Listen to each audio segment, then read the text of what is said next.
Hello students, teachers, parents, history nerds. Hello everybody, and welcome to Nutshelled History, where we lay out the facts, the good, the bad, and the ugly. Today we are going to continue our medieval and early modern world history series by looking at colonial rivalries in North America.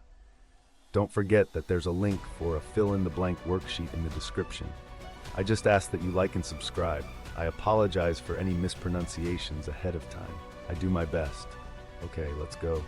Over time, it became clear to the nations of Europe that North America would yield neither vast treasure nor a Northwest Passage. Still, North America proved to be a land of opportunity. England's first American colonies. In the early 1600s, the English developed two clusters of settlements along the Atlantic coast. Jamestown, a colony established in 1607 in present-day Virginia, overcame early struggles and began to prosper after introducing tobacco as a commercial crop. Puritans, also known as Pilgrims, arrived in 1620 to found the Plymouth colony in present-day Massachusetts. The Pilgrims' ideas about self-government, as described in the Mayflower Compact, later became a founding principle or belief of the United States. Other nations start colonies.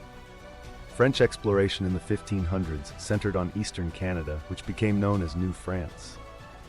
Early settlers there traded with Native Americans for furs and animal hides.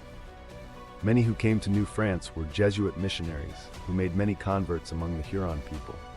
The Dutch also founded a colony at the mouth of the Hudson River in what is now New York. New Sweden existed for a few years in present-day Delaware. All the European colonies in North America were affected by push-pull factors. Push factors motivate people to leave their homes, while pull factors attract people to move to new locations. How the English colonies grew. English settlers came to North America for many reasons, including economic prosperity and freedom of worship. Colonies had different forms of government. Their economies also varied, depending on geographical and other considerations. The southern colonies were able to grow tobacco, sugarcane, and rice. In the New England colonies, fishing, shipbuilding, and trade became important. Farming was difficult due to the rocky soil and cold climate. In the Middle Atlantic colonies, such as Pennsylvania and New York, agriculture was successful. Farming, combined with lumber, shipbuilding, and trade, led to rapid growth. Rivalries among colonial powers. By the 1600s, the European powers in North America often fought for control of shipping routes, trade cities, and access to valuable resources. During the 1700s, Britain clashed with France for colonial domination in Europe, Africa, Asia, and North America.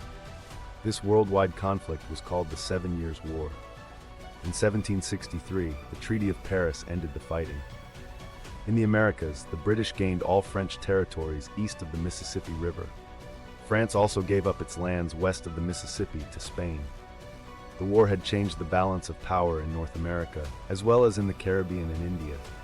England was now the dominant colonial power worldwide. Alright, your recap is here. North America may not have been the treasure chest or shortcut to Asia Europe hoped for, but it turned out to be history's greatest Plan B.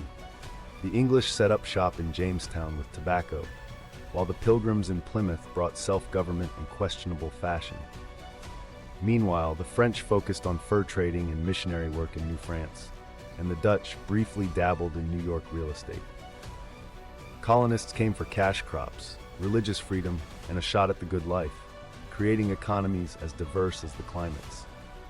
Of course, the European powers couldn't resist bickering, with Britain and France duking it out in the 7 Years' War. Spoiler, Britain won, taking over most of North America and cementing itself as the global heavyweight. There you have it, folks. That is colonial rivalries in North America nutshelled.